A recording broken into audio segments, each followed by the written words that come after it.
Strategy First Education Fair 2026ဆိုတဲ့ခေါင်းစဉ်နဲ့ Strategy First Education Group မှာကြီးမှုကျင်းပထားတဲ့ပွဲအခမ်းအနားကြီးပဲဖြစ်ပါတယ်ရှင်။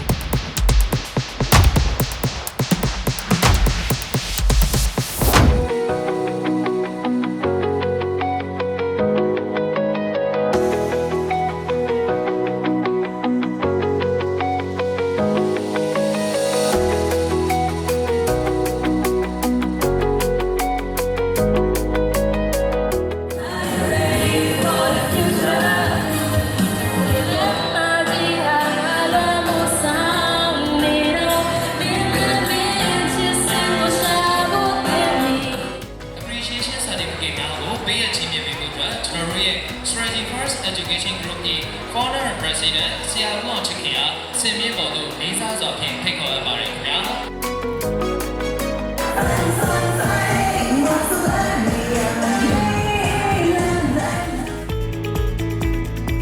ဒီလို application လေးတစ်ခုပဲဖြစ်ပါတယ်ခင်ဗျာ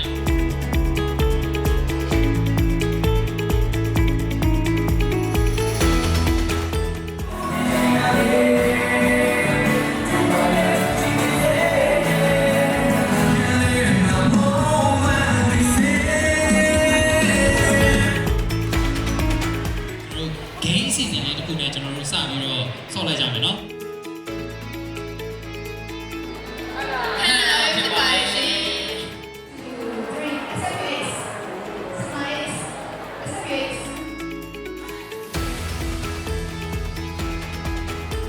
နိုင်ငံခြားမှာဆက်လက်ရှောင်လန်းလို့သူတွေအနေနဲ့ဆွေးနွေးတိုင်ပင်ချင်တဲ့သူတွေအတွက်ကိုကျွန်တော်တို့ရဲ့ A-Link Education Consultancy ကနေပြီးတော့ဘယ်လိုဝန်ဆောင်မှုတွေကိုဆောင်ရွက်ပေးနေလဲဆိုတာတွေရှင်းလင်းတင်ပြပေးသွားမယ့်အစီအစဉ်လေးပဲဖြစ်ပါတယ်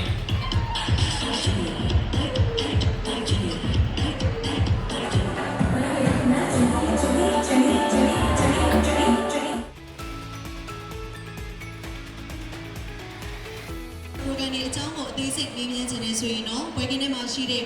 information counter မှာတွားရောက်ပြီးတော့မေးမြန်းနိုင်မှာဖြစ်ပါတယ်